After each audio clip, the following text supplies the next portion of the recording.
ನನ್ನೆಲ್ಲ ಪ್ರೀತಿಯ ಯೂಟ್ಯೂಬ್ ಫ್ಯಾಮಿಲಿಗೆ ನನ್ನ ನಮಸ್ಕಾರಗಳು. ವಿಡಿಯೋ ಅಪ್ಲೋಡ್ ಮಾಡೋದು ತುಂಬ ಲೇಟ್ ಆಯಿತು. ಯಾಕಂತ ಹೇಳಿದರೆ ನಾನು ಟ್ರೈನಲ್ಲಿ ಟ್ರಾವೆಲ್ ಮಾಡ್ತಾಯಿದ್ದೆ. ಹಾಗೆ ಬಂದ ತಕ್ಷಣ ನನ್ನ ಧ್ವನಿ ಹಾಳಾಗ್ಬಿಟ್ಟಿದೆ. ಎಲ್ಲ ಊರಿಂದು ನೀರು ಕುಡಿದ್ಬಿಟ್ಟು, ಹಾಗಾಗಿ ನನ್ನ ಕೈಲಿ ಮಾತಾಡೋಕ್ಕೆ ಆಗ್ತಾ ಇರಲಿಲ್ಲ ಇಷ್ಟು ದಿನ. ಈಗ ಅಕ್ಕ ಮುಂದಿನ ವಿಡಿಯೋ ಏನಾಯಿತು ಅಂತ ಹಾಕಿ ಅಂತ ಸುಮಾರು ಜನ ಕಮೆಂಟ್ ಮಾಡಿದ ಕಾರಣ ಈ ವಿಡಿಯೋ ನಾನು ನಿಮ್ಮ ಜೊತೆ ಶೇರ್ ಮಾಡ್ಕೊಳ್ತಾ ಇದ್ದೀನಿ. ನನ್ನ ವಾಯ್ಸ್ ಏನಾರ ಕೇಳಿಸಿನ ಅಂದರೆ ದಯವಿಟ್ಟು ಕ್ಷಮಿಸ್ಬೇಡಿ. ಹಾಗೆ ನಾವು ಟ್ರೈನ್ನ ಇವತ್ತು ಯಾವ ಜಾಗದಲ್ಲಿದ್ದೀವಿ ಅಂತ ಹೇಳಿದರೆ, ನಾವು ಜಾರ್ಖಂಡ್ಗೆ ಬಂದು ಸೇರಿದ್ವಿ. ಅಂದರೆ ಜಾರ್ಖಂಡ್ನಲ್ಲಿ ಟ್ರಾವೆಲ್ ಮಾಡ್ತಾಯಿದ್ದೀವಿ ಟ್ರೈನ್ನಲ್ಲಿ. ಇಲ್ಲಿ ಬೆಳಗ್ಗೆ ತಿನ್ನಕ್ಕಂತೂ ಏನೂ ಸಿಕ್ಕಲ್ಲ.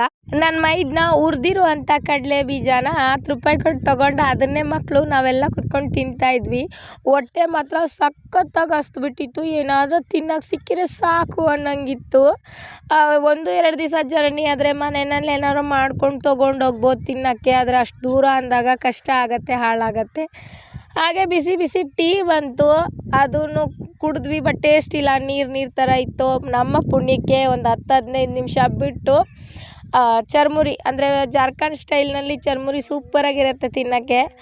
ನಾವು ಸ್ವಲ್ಪ ಖಾರ ಕಮ್ಮಿ ಹಾಕಿಸ್ಕೊಂಡ್ವಿ.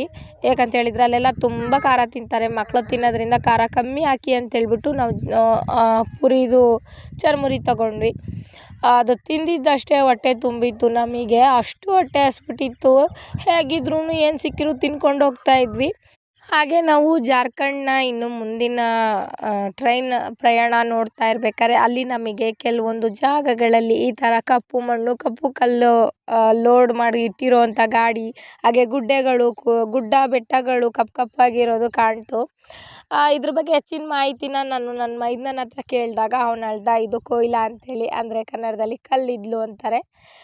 ಇದರ ಒಂದು ಗಣಿಗಾರಿಕೆ ಇಲ್ಲಿ ನಡೆಯುತ್ತೆ. ಈ ಥರ ಅದನ್ನು ಭೂಮಿಯಿಂದ ತೆಗಿತಾರೆ ಅಂತ ಹೇಳ್ದ. ಹಾಗೆ ಅಲ್ಲಿರೋಂಥ ಬೆಟ್ಟಗಳೆಲ್ಲ ಕೂಡ ಕೊಯ್ಲಾದ್ದೇ ಬೆಟ್ಟ ಅಂತ ಕೂಡ ಹೇಳ್ದ.